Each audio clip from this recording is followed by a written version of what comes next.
আল্লাহর হাবিব সাল্লাল্লাহু আলাইহি ওয়াসাল্লাম তিনি বলেন,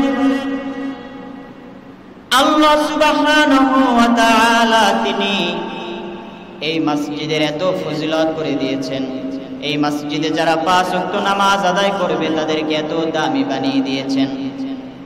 কোন ব্যক্তি যদি নামাজ পড়ার জন্য বাসার থেকে মসজিদের দিকে রওনা দেয়, অর্থাৎ আপনি মনে করেন আপনার বাসার থেকে মসজিদে আসতে 20 কদম লাগে। কয় কদম? 20 কদম লাগে। বাসা থেকে আপনার মসজিদে আসতে 20 কদম লাগে, 30 কদম লাগে, 40 কদম লাগে। হাদিস শরীফের ভিতরে আছে, সুনানে ইবনে আবু দাউদের ভিতরে, কোন ব্যক্তি যখন নামাজ পড়ার জন্য মসজিদে রওনা হয়, তার বাসা থেকে মসজিদ পর্যন্ত আসতে যে কয় কদম লাগে, হাদিস শরীফের ভিতরে আসছে আল্লাহ সুবহানাহু ওয়া তাআলা প্রত্যেক কদমের বিনিময় একটা করে নেকি লিখে দেয়। সুবহানাল্লাহর আওয়াজ এত আস্তে, এত আস্তে। শুধু তাই নয়, আল্লাহর রাসূল সাল্লাল্লাহু আলাইহি ওয়াসাল্লাম তিনি বলেন, প্রত্যেক কদমের বিনিময় আল্লাহ সুবহানাহু ওয়া তাআলা বান্দার একটা করে গুনাহ maaf করে দেন। শুধু তাই নয়, আল্লাহর হাবিব সাল্লাল্লাহু আলাইহি ওয়াসাল্লাম তিনি বলেন, আপনি মসজিদে আসলেন, মসজিদে আসার পরে মসজিদে আপনি যতক্ষণ থাকেন ততক্ষণ তো আপনি নামাজ আদায় করেন না। হয় কিছুক্ষণ নামাজ পড়েন, কিছুক্ষণ বসে থাকেন, কিছুক্ষণ শুয়ে থাকেন, কিছুক্ষণ চুপ করে থাকেন, কিছুক্ষণ তাসবিহ পড়েন, জিকির করেন, ঠিক না? হাদিস শরীফের ভিতরে আসছে, আপনি মসজিদে যতক্ষণ অবস্থান করবেন, আপনি যদি চুপ করেও বসে থাকেন, আপনি যদি কোনো আমলও না করেন, তাহলে হাদিস শরীফের ভিতরে আসছে আপনি যতক্ষণ মসজিদের ভিতরে বসে থাকবেন, আল্লাহ সুবহানাহু ওয়া তাআলা ততক্ষণ নামাজ পড়ার সওয়াব আপনার আমলনামায় দিয়ে দিবে। অর্থাৎ আপনি যদি চুপ করেও বসে থাকেন, তারপর আপনার আমলনামায় নামাজ পড়লে যে সওয়াব, এই সওয়াব আল্লাহ অটোমেটিক দিয়ে দিবেন।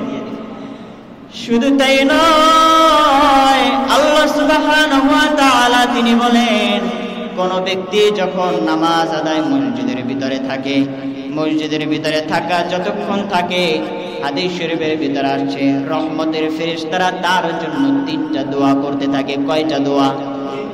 জোরে বলেন, কয়টা দোয়া? 3টা দোয়া করতে থাকে।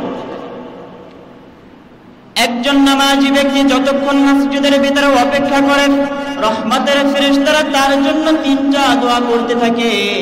তার ভিতরে 1 নম্বর দোয়া প্রথম ফেরেশতা তিনি করতে থাকেন, আয় আল্লাহ, যে ব্যক্তি আপনার মসজিদের ভিতরে বসে আছে এই ব্যক্তিকে আপনি maaf করে দেন।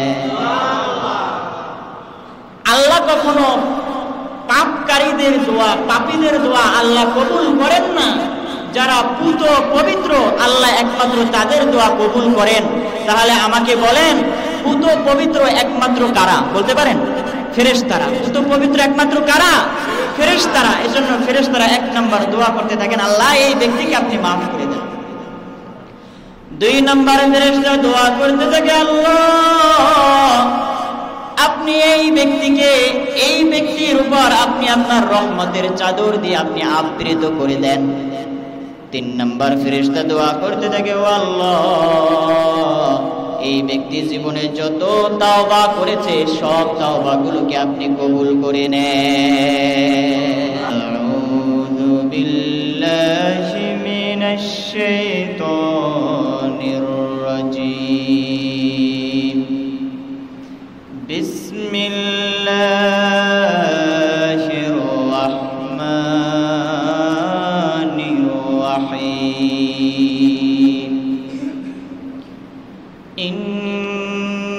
ইন্নাল্লাহা ওয়া মালাইকাতাহু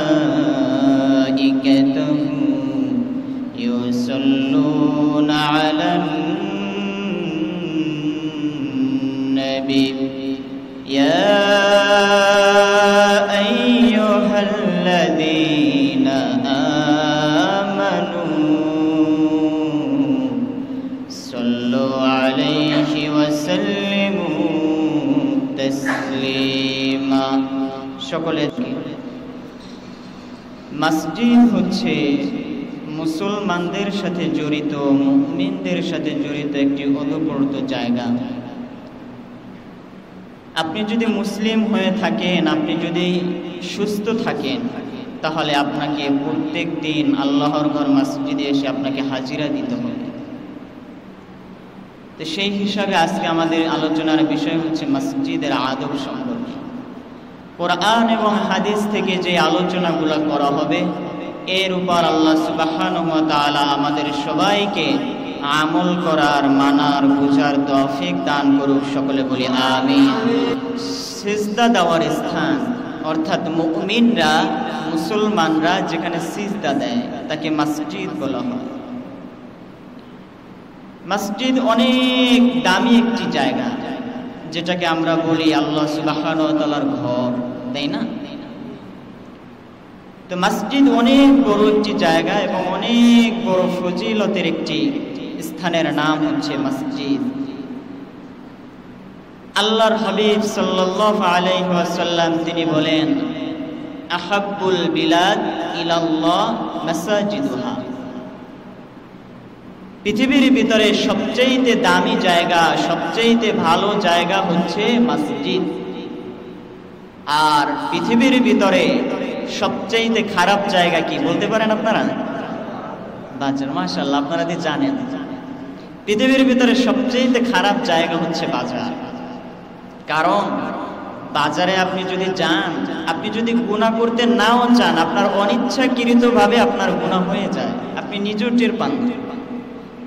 এজন্য হচ্ছে বাজার পৃথিবীর ভিতরে সবচেয়ে খারাপ জায়গা। এবং পৃথিবীর ভিতরে সবচেয়ে ভালো জায়গা হচ্ছে মসজিদ। তো বাজার খারাপ কেন? তো বলে যে বাংলাদেশের যত বুদ্ধিজীবী আছে, সব বুদ্ধিজীবীদের মিলন মেলা হয় দোকানে, বাজারে।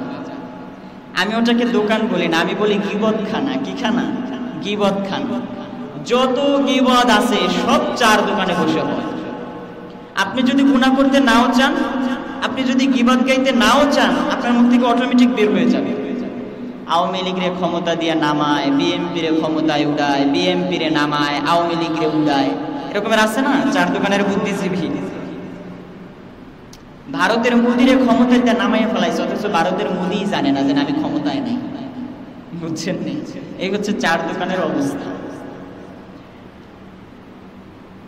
এখন আজকে শুক্রবার, জুমার দিন, আপনি এদিক ওদিক তাকাবেন, দেখবেন এখনো অনেক মানুষ আছে কাজে লিপ্ত, এখনো দোকান খোলা, দোকানে কাজ করতেছে, পণ্য বিক্রি করতেছে।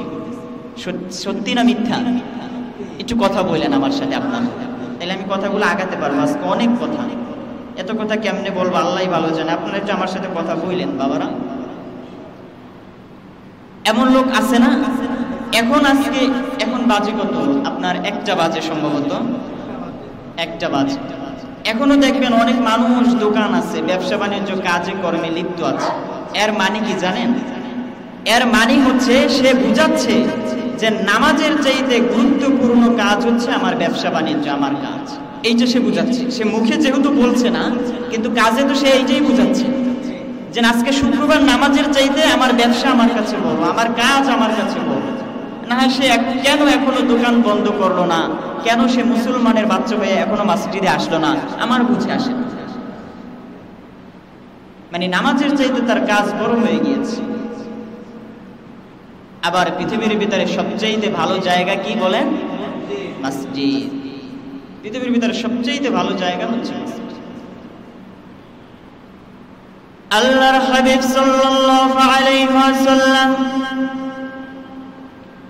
তিনি বলেন, কঠিন কিয়ামতের ময়দানে আল্লাহ সুবহানাহু ওয়া তাআলা তিনি যখন রাগান্বিত অবস্থায় থাকবেন, আল্লাহ সুবহানাহু ওয়া তাআলা তিনি 7 শ্রেণীর মানুষদেরকে তার আরশের নিচে তিনি ছায়া দিবেন। এর ভিতরে এক শ্রেণীর মানুষ হচ্ছে যারা আল্লাহর ঘর মসজিদের সাথে সব সময় লেগে থাকে, অর্থাৎ যাদের দিল যা আল্লাহর ঘর মসজিদের সাথে ঝুলে থাকে।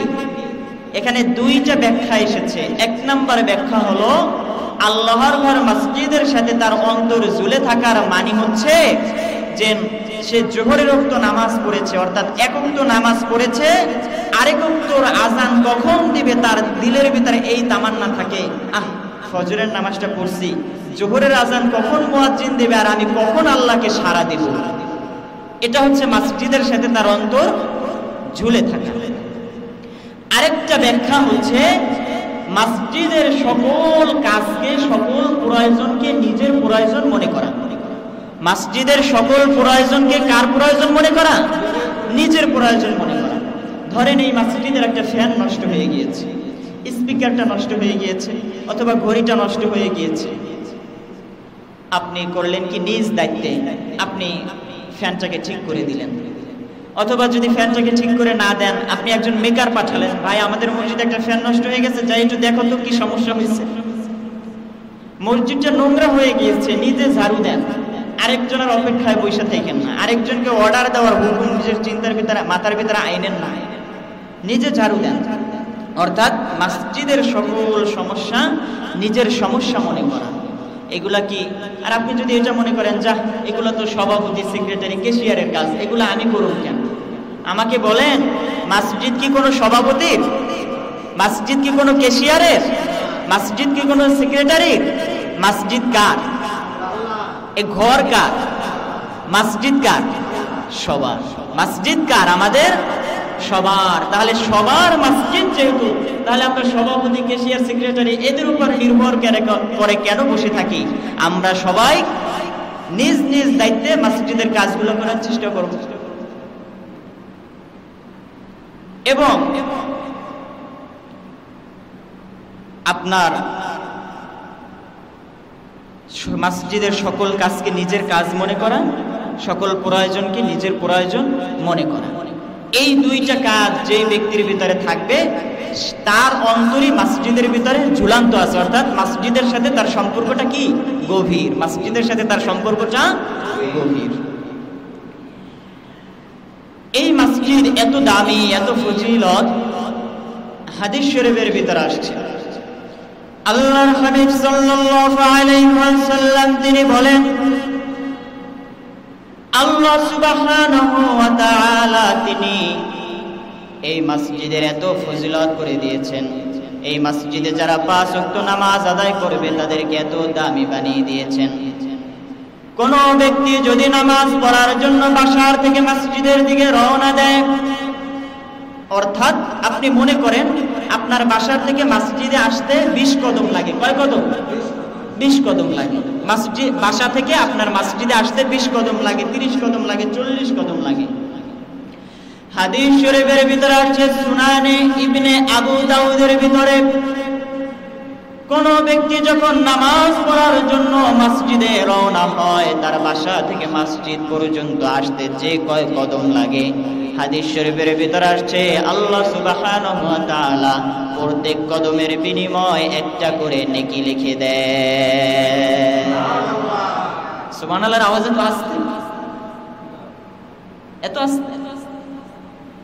শুধু তাই নয়, আল্লাহর রাসূল সাল্লাল্লাহু আলাইহি ওয়াসাল্লাম তিনি বলেন, প্রত্যেক কদমের বিনিময় আল্লাহ সুবহানাহু ওয়া তাআলা বান্দার একটা করে গুনাহ maaf করে দেন।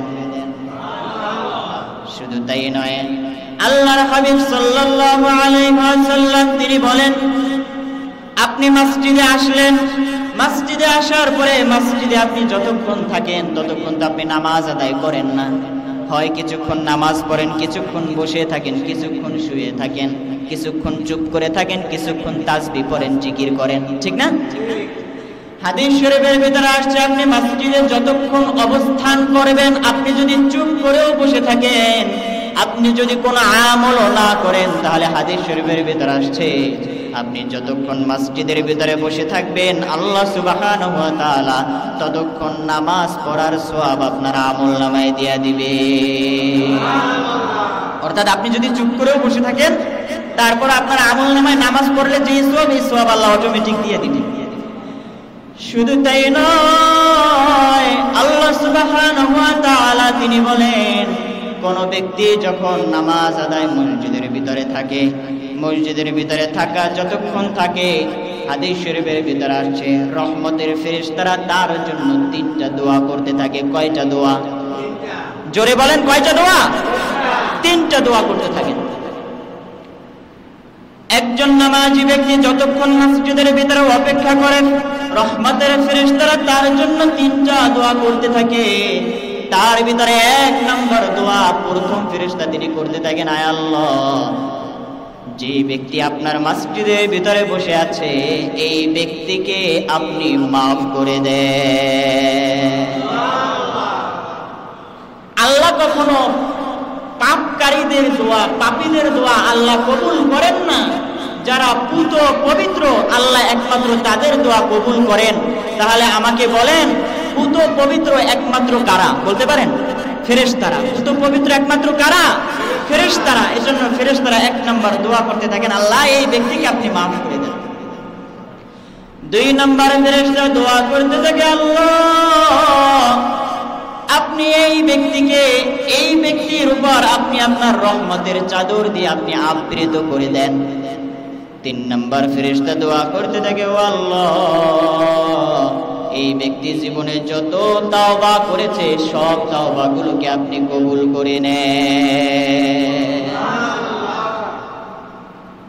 এই মসজিদ আপনি এখানে যতক্ষণ থাকবেন, যতটুকু সময় নিয়ে আসবেন, যতটুকু সময় নিয়ে চলে যাবেন, পুরাটাই কি সওয়াবে পরিপূর্ণ? কোনো লস আছে বলেন? কোনো লস নাই। তাহলে সেই মসজিদে যদি আমাদের নামাজ পড়তে হয়, সিজদা দিতে হয়, তাহলে সেটার আদব সম্পর্কে আমাদের জানার দরকার আছে না নাই? সবাই বলেন। আচ্ছা, আজকে আমরা আলোচনা করব মসজিদের আদব সম্পর্কে এবং মসজিদ সংশ্লিষ্ট ব্যক্তিদের কি কি কাজ, এই 2টা বিষয়ে আমরা আলোচনা করব। প্রথমে আমরা আলোচনা করব মসজিদের 8টি আদব সম্পর্কে। মসজিদের কয়টি আদব সম্পর্কে? মসজিদের 8টি আদব সম্পর্কে আজকে আমরা আলোচনা করব। মসজিদের 1 নম্বর আদব হচ্ছে, আপনি যখন মসজিদে আসবেন তখন পরিষ্কার পরিচ্ছন্ন জামা কাপড় পরে তারপর আপনাকে মসজিদে আসতে হবে। পরিষ্কার পরিচ্ছন্ন জামা কাপড় পরে। জামাটা নতুন হতে হবে এরকমের কোনো শর্ত নাই, কারণ আল্লাহ রাসূল সাল্লাল্লাহু আলাইহি ওয়াসাল্লামের তার একাধিক কোনো জামা ছিল না, কিন্তু আল্লাহ রাসূল সাল্লাল্লাহু আলাইহি ওয়াসাল্লামের যেই জামাটা ছিল ওই জামাটা নতুন না হলে হয়েছে কি, ওই জামাটা ছিল পরিষ্কার পরিচ্ছন্ন। এজন্য পরিষ্কার পরিচ্ছন্ন জামা পরে কোথায় আসা? মসজিদে আসা। এটাই হচ্ছে নিয়ম, এটাই সুন্নাহ, এটাই মসজিদের আদব। অনেক লোক দেখবেন মসজিদে আসে, তার দুর্গন্ধে তার পাশে যে দাঁড়ায় ওর দফা রফা হয়ে যায়। ঠিক বলছি না ভুল বলছি? মানে আপনি হঠাৎ করে একদিন ভুলবশত চলে আসছেন মসজিদে, রাস্তা দিয়ে হেঁটে যাচ্ছেন, নামাজের সময় হয়ে গিয়েছে, আপনার শরীরে ঘাম, হঠাৎ করে আপনি মসজিদে ঢুকে আপনি নামাজটা আদায় করলেন, এটা ভিন্ন সাবজেক্ট। কিন্তু সব সময় আপনার শরীর থেকে দুর্গন্ধ আসে, আপনার পোশাক পরিচ্ছদ সব সময় ময়লা থাকে, দুর্গন্ধযুক্ত থাকে, এটা হচ্ছে আদবের বড় খেলাফ। এটা জায়েজ নেই। এটা হচ্ছে আল্লাহর ঘরের সাথে আদবের খেলাফ হয়, বেয়াদবি। বাংলাদেশের প্রধানমন্ত্রী যদি আপনাকে দাওয়াত দেয়, তাহলে আপনি সবচাইতে দামি যেই পোশাকটা, সেই পোশাকটা পরে কিন্তু আপনি তার কাছে যাবেন। ঠিক বলছি না ভুল বলছি? ঠিক তদ্রূপ ভাবে প্রধানমন্ত্রী তো তিনি একটি বাংলাদেশের প্রধানমন্ত্রী, তিনি একটি ভারতের প্রধানমন্ত্রী, তিনি একটি আমেরিকার প্রধানমন্ত্রী, কিন্তু আপনার আমার রব আল্লাহ সুবহানাহু ওয়া তাআলা তিনি এই জমিনেরও প্রধানমন্ত্রী, আসমানেরও তিনি প্রধানমন্ত্রী। আসমান যিনি সৃষ্টি করেছেন, জমিন যিনি সৃষ্টি করেছেন, আপনি তার সামনে হাজিরা দিবেন দুর্গন্ধযুক্ত কাপড় পরে না পরিষ্কার পরিচ্ছন্ন কাপড় পরে? বলেন। পরিষ্কার পরিচ্ছন্ন কাপড় পরে আল্লাহর ঘরে হাজিরা দিতে হবে। এমন অবস্থা, মাথার টুপিটা এক কানা একটু ছিঁড়া, ময়লা, জামাটা ময়লা, এক কানা দিয়ে ছিঁড়া, এটা কি? এটার কারণ আছে। ওই সারা সপ্তাহ তো নামাজ পড়ে না, শুধু শুক্রবার একদিন নামাজ পড়ে, সাপ্তাহিক নামাজি, বুঝেন না? নামাজটা পড়ে যাইয়া টুপিটা এমন সালাম ফিরাইতে দেরি ইমাম সাহেবের, ওনার মসজিদ থেকে বের হইতে দেরি নাই, এক দৌড় দিয়া বাড়ি যাইয়া টুপিটা এমন জোরে মেলা মারে, টুপি কোথায় যায় নিজেও জানে না। এক সপ্তাহ পর আবার যখন জুমা আসে তখন স্ত্রীকে বলে অথবা মাকে বলে, মা টুপিটা বের করে দাও তো। মা করে কি জানেন, ওই খাটের নিচ থেকে, চৌকির নিচ থেকে, না হয় তোষকের নিচ থেকে টুপি বের করে দেয়। ওই এক সপ্তাহ ওই বাচ্চা ছিল, বাচ্চা তোষকের উপর পেশাব করছে, ওই পেশাব যায় সব টুপির উপরে পড়ছে, ওই টুপি পরে তারপর মসজিদে আসছে। এমনও লোক আছে জানেন কি জানেন, খুব দামি দামি জামা কাপড় আছে, প্যান্ট শার্ট টাই কোট সবকিছু আছে, কিন্তু মাগার ভালো একটা টুপি নেই। আবার এমনও লোক আছে সবকিছু আছে, দামি দামি পোশাক সব জিনিস, কিন্তু ভালো একটা পাঞ্জাবি নেই, অর্থাৎ ওর কোনো পাঞ্জাবিই নেই। আমি একবার এক ছেলে, আমার ড্রাইভার ছিল মোটরসাইকেল, ওকে নিয়ে সব জায়গায় যেতাম, খুব গরিব লোক ছিল, আমাকে বললো কি হুজুর পাঞ্জাবি কেনার টাকা নাই। ঈদের আগের দিন রাতে আমাকে বলতেছে, আমি পকেট থেকে বের করে 2500 টাকা বের করে দিলাম। আস্তাগফিরুল্লাহ, কেউ আবার আমাকে বড় মনে করিল না, বলতেছি উদাহরণ দেওয়ার জন্য। আমি 2500 টাকা বের করে দিলাম, যাও একটা পাঞ্জাবি কিনো। তো বলতেছে হুজুর আপনি চলেন, আমি কি, আমার কাছে তো সময় নাই, আপনি যান গিয়ে কিনেন। ঈদের দিন নামাজে আসছে, দেখি প্যান্ট শার্ট পরে, নতুন প্যান্ট শার্ট পরে। আমি প্যান্ট শার্ট পরে নামাজ আসছি, আপনাকে না পাঞ্জাবি কেনার টাকা দিছি? কয় হুজুর আসলে আমার প্যান্ট শার্ট নাই, এই জন্য এই টাকা নিয়ে প্যান্ট শার্ট কিনছি, বুঝছেন? নেই তো ও মানে ওর কোনো পাঞ্জাবি নাই, ও প্যান্ট শার্ট কিনছে সেই টাকা। এরকমের লোক আছে। এজন্য মসজিদে যখন আমরা আসব, মসজিদের 1 নাম্বার আদব কি, পরিষ্কার পরিচ্ছন্ন জামা কাপড় পরে আমরা কোথায় আসব? মসজিদে আসবো ইনশাআল্লাহ। 2 নাম্বার মসজিদের আদব হচ্ছে, মসজিদে যখন আপনি পরিষ্কার পরিচ্ছন্ন জামা কাপড় পরে এবার মসজিদের সামনে আপনি চলে আসলেন, মসজিদের সামনে যখন আপনি চলে আসলেন, মসজিদের সামনে আপনি সর্বপ্রথম ডান পা দিয়ে তারপরে মসজিদে প্রবেশ করা। কোন পা দিয়ে মসজিদে প্রবেশ করা? ডান পা দিয়ে মসজিদে প্রবেশ করা। মসজিদের 3 নম্বর আদব হচ্ছে, আপনি পরিষ্কার পরিচ্ছন্ন জামা পরেও চলে আসলেন, মসজিদের ভিতরে আপনি ডান পাও দিয়াও দিলেন। এবার আপনার মসজিদের 3 নম্বর আদব হচ্ছে একটা দোয়া পড়া। দোয়াটা আপনারা সবাই পারেন? কি দোয়া সবাই একটু বলেন তো দেখি। মাশাআল্লাহ। আল্লাহুম্মা ইফতাহ লি আবওয়াব রাহমাতিক, হে আল্লাহ আপনি আমাকে আপনার রহমতের চাদর দিয়ে আবৃত করে ফেলুন, এই তো অর্থ নাকি? মসজিদের 4 নম্বর আদব হচ্ছে, আপনি 1 নম্বর আদব পরিষ্কার পরিচ্ছন্ন জামা কাপড় পরে আপনি চলে আসলেন, ডান পাও দিয়ে দোয়া পরে আপনি মসজিদে ঢুকে পড়লেন। মসজিদে ঢোকার পরে সঙ্গে সঙ্গে আপনি বসে থাকবেন না, বসে যাবেন না। সর্বপ্রথমে আপনার 2 রাকাত নামাজ আছে তাহিয়াতুল মসজিদ। কি নামাজ? তাহিয়াতুল মসজিদ। এই 2 রাকাত নামাজ পড়বেন। মসজিদে ঢুকেই সঙ্গে সঙ্গে বসে যাবেন না, আগে তাহিয়াতুল মসজিদ, আল্লাহ যেন আপনাকে মসজিদে আনছে এইটার শুকরিয়া তার আগে 2 রাকাত নামাজ পড়বেন, তারপরে বসবেন যদি সময় থাকে। আল্লাহ রাসূল সাল্লাল্লাহু আলাইহি ওয়াসাল্লাম তিনি একবার খুতবা দিচ্ছেন, এমন সময় একজন সাহাবী এসে বসে গিয়েছে।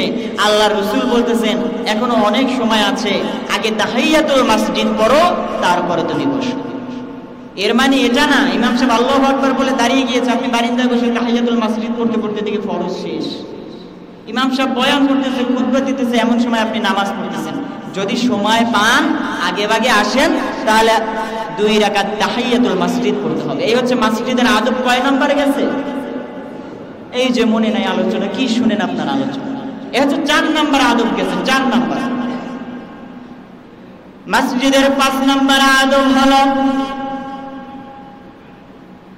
মসজিদের ভিতরে আপনি ঢুকে মসজিদের ভিতরে দৌড়াদৌড়ি করে নামাজে আসা যাবে না। আমাদের সমাজের ভিতরে দেখবেন কিছু লোক আছে না, নামাজের ভিতরে আলাপ পাওয়া যায়। ধরেন 2 রাকাত বিশিষ্ট ফরজ নামাজ আপনি পড়লেন, পড়ার পরে 2 রাকাত বিশিষ্ট ফরজ নামাজ আপনি পড়ার পরে নামাজের ভিতরে আলাপ পাওয়া যায়। ওই যে ট্যাপ যেন ছাড়ছে এমন জোরে, দ্রুত পাও 2টা ধুয়ে এক দৌড় দিয়ে মসজিদে চলে আসছে, আইসা পর আল্লাহু আকবার বলে রুকুতে চলে গেছে। এখানে খেয়াল রাখবেন, এখানে কঠিন কঠিন 2টা মাসআলা আপনি মানতেছেন না, যে না মানার কারণে আপনার কি নামাজই আপনার বরবাদ হয়ে যাবে, নামাজই আপনার হবে না। কি হয়েছে এই লোকের সমস্যা কি? আপনারা তাহলে এদিকে তাকান, আপনারা অমনোযোগী দিলে আমিও অমনোযোগী। তাহলে মসজিদে আপনি যখন আসবেন দৌড়াদৌড়ি করে মসজিদে আসা যাবে না। কারণ কি জানেন? দৌড়াদৌড়ি করে যদি আপনি মসজিদে আসেন, এজন্য সে কি অনেক বড় নামাজি? আপনার আমার চাইতে কি নামাজের মায়া তার অনেক বেশি? এই জন্য সে দৌড়ে দৌড়ে মসজিদে আসছে? আসে নাই, উল্টা চিন্তা করে মসজিদে আসছে। জানেন কি জানেন? যদি দৌড়াইয়া দ্রুতভাবে যদি মসজিদে না আসে, তাহলে আবার সালাম ফিরানোর পরে আবার দাঁড়ায়া ওই 1 রাকাত জরিমানা দিতে হবে, ওই 1 রাকাত আবার দাঁড়াইয়া পড়তে হবে। মূলত দৌড়টা মারে এই চিন্তা করে, মূলত দৌড়টা মারে কোন চিন্তা করে? এই চিন্তা করে। কিন্তু না, আপনি আসবেন ধীর সুস্থভাবে, আপনি মসজিদে আসবেন।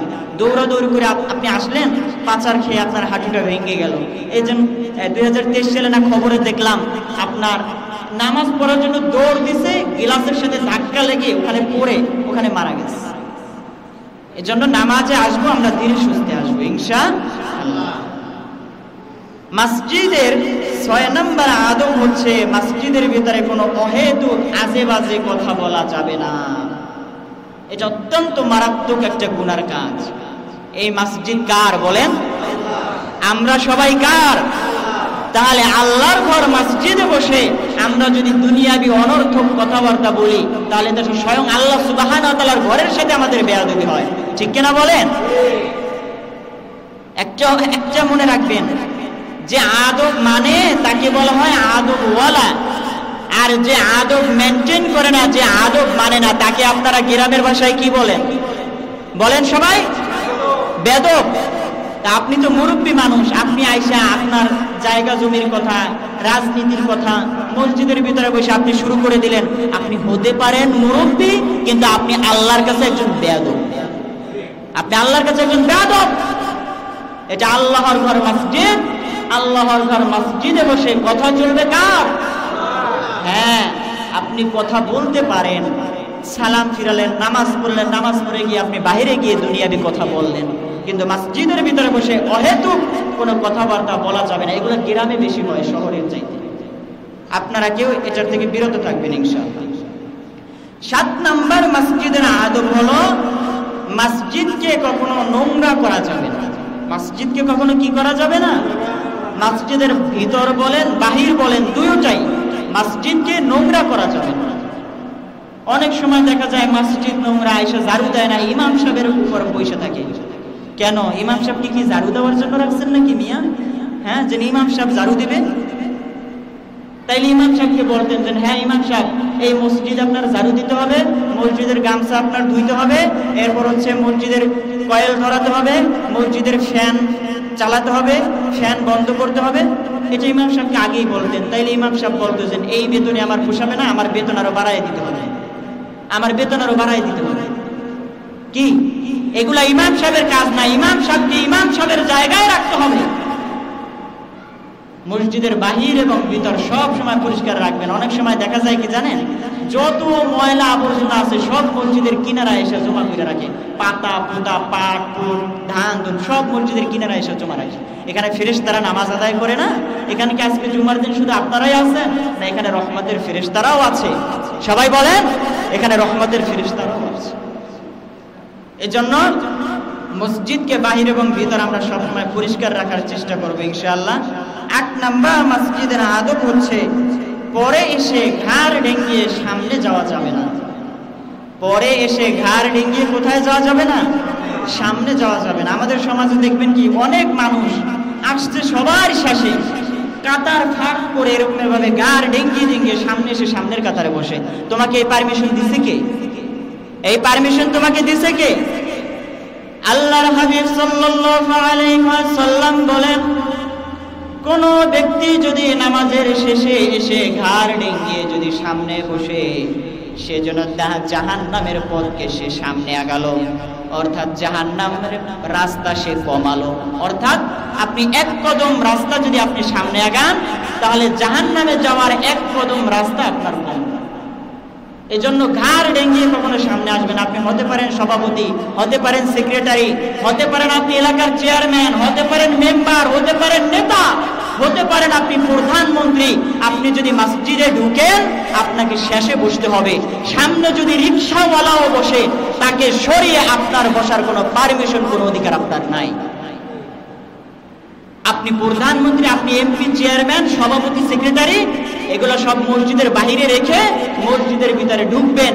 ওই নেতার পরিচয়, সভাপতির পরিচয়, সেক্রেটারির পরিচয়, প্রধানমন্ত্রীর পরিচয় আপনি মসজিদে ঢুকবেন না। আপনি যখন মসজিদে ঢুকবেন, আমরা সবাই হচ্ছে আল্লাহর গোলাম। এটাই আমাদের সবচেয়ে বড় পরিচয়। বলেন, আমাদের সবচেয়ে বড় পরিচয় কি? আল্লাহর গোলাম। এজন্য এই 8টা আদব আমরা মেনটেন করার চেষ্টা করব ইনশাআল্লাহ। এবং মসজিদ সংশ্লিষ্ট ব্যক্তিদের কাজ, মসজিদ সংশ্লিষ্ট ব্যক্তি হচ্ছে 3 প্রকার। কয় প্রকার? 3 প্রকার। এক প্রকার হচ্ছে মসজিদের সভাপতি, সেক্রেটারি, ক্যাশিয়ার, যে মসজিদের জায়গা দিছে, মুতাওয়াল্লি। এরা হচ্ছে একটা অবস্থায় আছে, অর্থাৎ মসজিদকে পরিচালনা করার জন্য, মসজিদের মূল অবকাঠামো দাঁড় করার জন্য এদের হচ্ছে একটা অবস্থান। আরেকটা গ্রুপ হচ্ছে মসজিদের খতিব, মসজিদের ইমাম, মুয়াজ্জিন, খাদেম, এরা হচ্ছে একটা। আরেকটা স্তর হচ্ছে আপনারা সবাই যারা আমরা আছি, আওয়াম জনসাধারণ, আমরা সবাই, আমরা কি সবাই, এই হচ্ছে একটা গ্রুপ। এই 3 শ্রেণীর ব্যক্তিদের কাজ 3 রকমের। মসজিদের সভাপতি, সেক্রেটারি, ক্যাশিয়ার কারা হবে? আল্লাহ সুবহানাহু ওয়া তাআলা সূরা তাওবার 18 নম্বর আয়াতের ভিতরে তিনি বলে দিয়েছেন মসজিদের সভাপতি, সেক্রেটারি, ক্যাশিয়ার কে হবে না হবে এই বিষয় নিয়ে আমরা আরেকদিন আলোচনা করব ইনশাআল্লাহ। কিন্তু মসজিদের যারা সভাপতি, সেক্রেটারি হবে, আল্লাহ সুবহানাহু ওয়া তাআলা বলেন 1 নাম্বার হচ্ছে তারা পরিপূর্ণ আল্লাহর উপর বিশ্বাস স্থাপন করতে হবে। 2 নাম্বার হচ্ছে তারা পৃথিবীতে আল্লাহ ছাড়া অন্য কাউকে ভয় করতে পারবে না, কাউকে পরোয়া করবে না। সে ইমাম সাহেবকে ওয়ার্নিং দিবে না, হুজুর দেশের পরিস্থিতি ভালো না, আপনি এই কথা বললেন না, আপনি এই কথা বলেন। এই রকমের পুরুষ যদি মসজিদের সভাপতি, সেক্রেটারি থাকে, তাহলে সেই মসজিদের সভাপতি, সেক্রেটারি হওয়ার যোগ্যতা রাখে না। কারণ আল্লাহ সুবহানাহু ওয়া তাআলা তিনি সূরা তাওবার 18 নম্বর আয়াতের ভিতরে বলতেছেন যে পৃথিবীর কাউকে ভয় করবে না, শুধু একমাত্র আল্লাহকে ভয় করবে, সেই মসজিদের সেক্রেটারি, সভাপতি, ক্যাশিয়ার, মুতাওয়াল্লি হবে, মসজিদের দায়িত্ব সেই। 2 নাম্বার হলো ইমাম, মুয়াজ্জিন, খতিব, এদের দায়িত্ব। ইমাম, খতিবদের দায়িত্ব কি? না 5 ওয়াক্ত নামাজ পড়ানো, মানুষের বাড়ি বাড়ি গিয়া মিলাদ পড়ানো, আর কেউ মারা গেলে তার জানাজা পড়াইয়া জান্নাতের একটা টিকিট দিয়া জান্নাতে পাঠিয়ে দেওয়া। এইটা কি ইমাম সাহেবদের কাজ? আমাকে বলেন, বুঝে থাকলে এটা ইমাম সাহেবদের কাজ? এটা ইমাম সাহেবদের কাজ নয়। ইমাম সাহেবদের কাজ হচ্ছে কোরআন হাদিস থেকে সঠিক তথ্যগুলোকে বের করে মুসল্লিদেরকে জানিয়ে দেওয়া। কারণ আপনারা সপ্তাহে 7টা দিন পরে একটা দিন আপনারা মসজিদে আসেন কিছু শিখার জন্য। এখন আমি এখানে বসে যদি গল্প গুজব করে, কিচ্ছা কাহিনী বলে যদি আমি সময় নষ্ট করি, তাহলে তো আমি আমার হক আদায় করলাম না। ইমাম, খতিব যারা হবে তাদের উচিত হচ্ছে সমাজের বাস্তব সমস্যাগুলোকে সামনে এনে কোরআন হাদিস দিয়ে সকল সমস্যার সমাধান উদ্ঘাটন করে আপনাদেরকে জানিয়ে দেওয়া। এটা হচ্ছে ইমাম সাহেবের কাজ। 3 নাম্বার আমরা যারা সবাই আম সাধারণ আছি, আমাদের কাজ কি বলেন? আপনাদের কোনো কাজ নাই? বলেন, আপনাদের কোনো কাজ নাই? আপনাদেরও কাজ আছে। আপনাদের কাজ কি? আপনাদের কাজ হলো মসজিদকে পরিচালনা করা। মসজিদের ফ্যানটা ঠিক আছে কিনা, বাতিটা ঠিক আছে কিনা, ইমাম সাহেবের বেতন ঠিক মতো দিচ্ছে কিনা, মুয়াজ্জিনের বেতন ঠিক মতো দিচ্ছে কিনা, ইমাম সাহেবের খাবার ঠিক মতো আসছে কিনা, এগুলা খোঁজ খবর নেওয়ার দায়িত্ব হচ্ছে আপনাদের। কারণ আপনাদের দানের টাকাই মসজিদ চলে। আপনাদের দানের টাকাই কি চলে? মসজিদ চলে। এজন্য এগুলার খোঁজ খবর নেওয়ার দায়িত্ব কাদের? আপনাদের। আরেকটা দায়িত্ব হলো, যেই ইমাম সাহেব কোরআন হাদিস থেকে সঠিক সত্য কথা বলে, সেই ইমাম সাহেবের পিছনে গিয়ে গিয়ে জুমার নামাজ আদায় করা। সেই ইমামের পিছনে যায় কি করা? জুমার নামাজ গিয়ে গিয়ে আদায় করা। আপনি মনে করতে পারেন এই মসজিদের মিম্বর হচ্ছে মাদারীপুর জেলার কালকিনি থানার এনায়েতনগর ইউনিয়নের রায়পুর গ্রামের মসজিদের মিম্বর। আসলে এটা রায়পুর গ্রামের মসজিদের মিম্বর নয়, এই মসজিদের মিম্বরে বসে স্বয়ং আল্লাহ রাসূল সাল্লাল্লাহু আলাইহি ওয়াসাল্লাম তিনি খুতবা দিয়েছেন, তিনি বয়ান দিয়েছেন, সত্য কথাকে তিনি সমাজের ভিতরে তুলে ধরেছেন। আর আপনি ইমাম সাহেব হইছেন, আপনি বোবা শয়তানের মতো জুমার দিন কিসসা কাহিনী দিয়া সময় পার করে দেন। আপনি তো বোবা শয়তান। সত্য জানার পরে যে সত্য বলে না, সে কি বোবা শয়তান না? আপনি তো আল্লাহ রসুলের ভাষ্য মতে বোবা শয়তান। এই জায়গায় বসে বয়ান করেছেন স্বয়ং আল্লাহ রসুল সাল্লাল্লাহু আলাইহি ওয়াসাল্লাম। আপনি তার উম্মত হয়ে, আপনি তার ওয়ারিস হয়ে আপনি কিসের জন্য চুপ থাকেন? সমাজের ভিতরে সঠিক কথাগুলো কিসের জন্য বলেন না? আমি তো আল্লাহর কসম করে এটাও বলি, এই মসজিদের কোন মুসল্লি যদি আমাকে বলে যে হুজুর আপনি এই বিষয়ে আলোচনা করবেন, এই বিষয়ে আলোচনা করবেন না, আল্লাহর কসম করে বলি, এই কথা যদি কোনো মুসল্লি বলে মিনিটও চিন্তা করব না, না চিন্তা করি আমি এখান থেকে ইস্তফা দিয়ে আজকেই এখান থেকে চলে যাব। প্রয়োজনে বাদাম বেঁচে খাবো, তারপরও সত্য কথা থেকে বিরত থাকতে পারবো না। আমাকে সত্য কথা বলতেই হবে, তাতে আমার চাকরি থাকুক না। এজন্য আপনাদের কাজ হচ্ছে যে ইমাম সাহেব, যে হুজুর জুমার দিন সত্য কথা বলে তাদের বয়ানগুলো শোনা এবং সে অনুযায়ী আমল করা।